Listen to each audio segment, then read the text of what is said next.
Hello, and welcome back to another episode of Critical Reactions with your host Bryan. Once again, we have another blocked video. I assume that this one is just because it is a bit newer. We happen to have checked out a brand new Steven Wilson. It's only a couple months old, and the album comes out in March, I think. So that might be what did it. I don't know.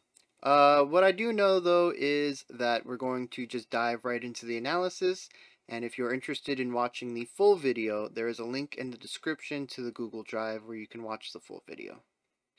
Alright, with that said, let's get into this analysis. Yes, I enjoyed that song. There's a lot of really cool things going on in it. I love the tone, I love the message, I love the ways that the music really encapsulates what's going on inside of the lyrical content. It seems to be as much an indictment of um, capitalism and consumer culture as much as it sort of is also a celebration of it. Not in the sense that it's completely celebratory, but on the surface, it does talk about um, owning things with an upbeat, catchy stuff, or catchy vibe.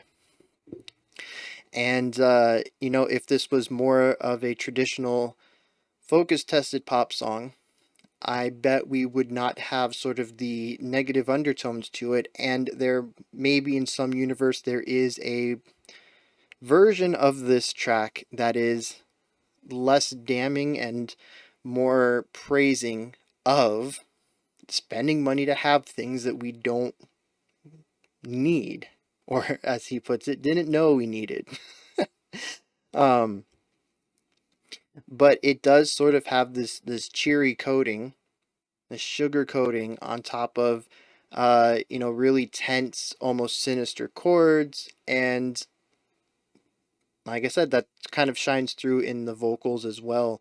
I mean, in the lyrics as well, where we have sort of this upbeat delivery talking about the dangers of consumer culture or the trappings of consumer culture, where on the surface it's buy this, it will enrich your life, and we do, and then of course it doesn't. Whether it was snake oil and it never actually helped us in the first place, or just the novelty of owning it wore off and it has just become clutter in our homes. Most of the things we think we need, we end up not using for one reason or another. Um, so yeah, I really love just that synergy there between what's happening in the music and then what's happening in the lyrics. I think Steven did a fantastic job at making a song about this topic with poppy, catchy lyrics. I emphasize that I really like the drum work. A lot of it was pretty standard, um, just kind of emphasizing every beat and then every offbeat, sort of eighth notes, nothing really complex. But that snared transition, getting out of phrases and restarting, was just, I love it. It was simple, but it just has some really nice offbeat accents that kind of fit in well with what the hi hat was doing prior to it. And I love it. It sounds good to my ears. I love offbeat syncopation, stuff like that. Um, and it's just a simple rhythm you're going to get me with every time. Da da da da da da. You do your double eighth notes so that you can strike on the downbeat and end on the offbeat. And then you do it every other beat, so then you're going to get on every offbeat. And then at the end, maybe you do a double to bring it back on the beat again. And I just love it. It's like a standard punk sort of thing. And I don't know, just sounds good to me. Um, Vocals, super catchy. I love poppy, catchy vocals. Uh, kind of grinded a bit against some people in the comments. Nothing, heated or anything. Obviously, I think we have a really good community, open minded and all. But I have kind of championed catchy vocals to a metal, a primarily metal community. Um, so we've had a lot of really good discussions, I think, about the positives and negatives of vocal delivery. And, it's okay to disagree with me if you don't like poppy, catchy vocals. It's like me not liking growls. It's definitely something that we can learn uh, to kind of accept. But being that a lot of us are sort of a bit older, given the statistics that YouTube has shown me, I think some of us are more set in our ways, and it's going to be a little harder to really get to that point where we look forward to the stuff that's currently outside our comfort zones. So, like me, growls are something I've gotten to a point where I can deal with them in a sense. They don't detract from songs anymore, but I don't know that I'll ever get to a point where I'm like, I need some stuff with growling in it right now, give it to me. And I just kind of accept that some of you are like that with some of the popular catchier vocal lines like this. I'm sure not everybody's going to fall in love with it, but hopefully people can get to the point where it's not as distracting. It's just might not be something you go out of your way for. But for me, I love it. It's perfect. I love these kind of vocals, whether it has electronica, poppy stuff behind it, or heavy guitars. I love catchy vocals. Um, and then I mentioned this yesterday with Chiverches. I will never not call them that. I mentioned this yesterday with churches, but I noticed one thing from really honing in and critically listening to pop music is that there's a lot of textural work going on. And I started to hear a lot of that in here as well. It's not so much that we have a bajillion different sounds, but a lot of the times when the instrument has spotlight, which is not often, as with a lot of pop music, vocals sort of steal the show for a majority of this track. Um, but there's a lot of tiny modulation going on to introduce minute textural changes. I mentioned during I guess you could call it the solo section. If this were more of a rock song, we would have had a guitar solo there, and even the tone had a little bit more distortion to it than a lot of the other tones we heard. So maybe in the mind of Steven, this was a poppy guitar solo in a sense. Um, there was a lot of tiny modulation going on with distortion levels. There was modulation with pitch, where it sounded like we were moving between a few notes, but we would modulate the pitch by maybe like a half step or maybe a whole step. And it would sound like we were covering a lot more ground, even though technically in the MIDI track, which I assume most of this was done by MIDI, though I guess he could have been recording it live with like a keyboard.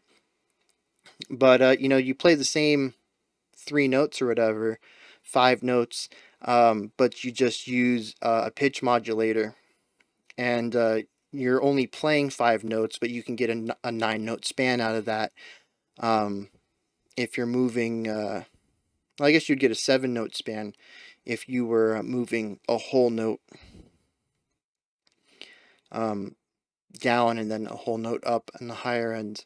So it sounds like there's a lot more work going on, even though you're only playing a few notes. And, guitars do this too in rock stuff when we have like reverb, heavy reverb, where you get a lot more notes being played than what you're strumming. So it's not like this is something intrinsic to pop, making stuff sound more complex through hardware, basically, technology. So I think it's really cool. I kind of have this idea that Steven is more of a rock guy, especially since outside of that one song we've listened to, one, he's been requested heavily in a community that, as far as I can see, heavily steers towards prog and black and doom metal and like some of the harsher stuff. Definitely not anything more mainstream. I don't really see a vast majority of this community going towards more mainstream music. So it's interesting to hear Steven do something that sounds very mainstream to me, but it's also more that I hear a lot of rock influences in this pop song. And I actually want to put pop in quotations. I mentioned at the beginning, this song doesn't sound poppy to me, and I'm going to stand by that. This, I think, this is to Pop Week what Catatonia has been to Doom Metal Week, both of the times they've showed up on this channel. It definitely has some pop ideas in it. But to me, this is an industrial track or maybe an electro rock track. I don't know if electro rock is a thing, but to me, it sounds like a rock song, possibly even a prog rock song. But what if the instruments were virtual instruments? What if we used electronic stuff? And from that perspective, I don't really think I can classify this as pop. It is, like I said, sort of industrial or electronic rock with some pop leanings. Like I said, the vocals are definitely pop, but the tones, the textures that are being used to me lean closer to rock music. Even the drums sound very close to an actual kit. There's a little bit of modification to them to make me feel like they're definitely virtual. They're digital instruments, but it is not your typical modern pop bass kick or I'm trying to think of pop songs that are heavy on cymbals. I can't think of any other than when we start getting into like pop rock stuff. So, yeah, I mean, I enjoyed this song. There's a lot of really cool things going on, and it's an interesting what if. Like I said, what if we wrote a pop song that had a lot of rock leanings to it? Or what if we wrote an electronica song with a lot of rock leanings to it, at least musically? Um, and I also really enjoy the synergy between the atmosphere and sort of narrative telling in the music, jiving very hard with the lyrical content and what's being delivered there. Um, to make a very strange connection here, this song reminds me a lot of Katy Perry's uh, Chain to the Rhythm. Um, because that's another song that seems to talk about the trappings of modern living and a bit of consumer culture. I think it's been a long time since I've heard that song, but I think it's about consumer culture, and sort of just following along with everything. I think there's a little bit of having our noses stuck into social media and stuff like that. But basically, the same concept of not really thinking for ourselves, listening to what others are telling us we need to have, need to do, need to experience, rather than actually figuring out what is going to be good for us. Um, and it's done in a super poppy, super catchy package. Um, I think it's a little less biting, just a little. Yeah, it has less bite, certainly. Steven went right for it. If it wasn't explicit by the second chorus, that bridge that bridge just made sure that everybody understood. Made sure everyone was on the same page there. With Katy Perry's song, I've always kind of wondered if it is sort of a meta song, kind of more about itself. It's delivered in this poppy catchy package, and it is about the trappings of poppy catchy packages, or if it was just completely tone deaf and happened to deliver that message unintentionally, because I don't think she's ever really, none of her other singles have really captured sort of a, a, a theme like that. It's always been more of a self acceptance and self growth, just being who you are. That's kind of the Katy Perry songs that I know her for. So it's interesting when that came out. It was so left field for her that I didn't know if it was done on purpose or just a happy accident. And to this day, I still don't really know. I guess that's one of the biggest differences between that and Steven Wilson, where they kind of have the same concept. Stevens is very, very intentional, blatantly intentional. Um, but yeah, glad I drew that little line there because that is a cool little tie between the two songs.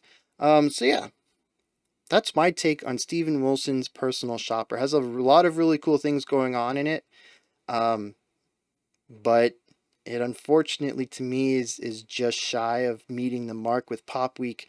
I think. Oh, excuse me. I think it dominated the polls because it's Steven Wilson. Honestly, I think if I had put any Steven Wilson song there, it would have taken first or second place, regardless of if it fit the theme. Just because a lot of people want more Steven Wilson on the channel. But I do enjoy seeing this other side of him, and I'm getting the idea that he's a very intentional artist. The last song we checked out had a very specific message to tell and a very specific emotion to convey, and it just nails it. This song, again, specific tone, specific message, nails it, and tons of cohesion between the music and the lyrics. So I'm interested to check out the rest of the. Oh, and his mixing, just beautiful. Every line could. I mean, that's kind of pop music, industrial music. A lot of it is about cleanliness. It's a very clean mix in a lot of pop and electronic music. So I guess it fits within the genre well, but his mixes, I've listened to a couple of his prog stuff. Just a new one recently. We checked out Gentle Giant on the live stream. And the live stream, I'll be getting it up soon. I don't want to go on too big of a rant here, but I do need to get that live stream up, and it will be this week. I promise. I will get all the live streams up this week for public consumption. But yeah, we checked out Gentle Giant. I found out afterwards it was a Steven Wilson mix, and again, it's just he has an ear for clean mixes. I know that's not everybody's cup of tea, but it is mine, and it fits with the genre here. But yeah, so those are my thoughts on Steven Wilson's Personal Shopper. This is where you guys come in. Hit me up in the comments. Let me know what you thought. I mean, if you liked it, if you didn't like it, if you have any reasons why, go ahead and drop them down. I love to read what people think about the music we check out.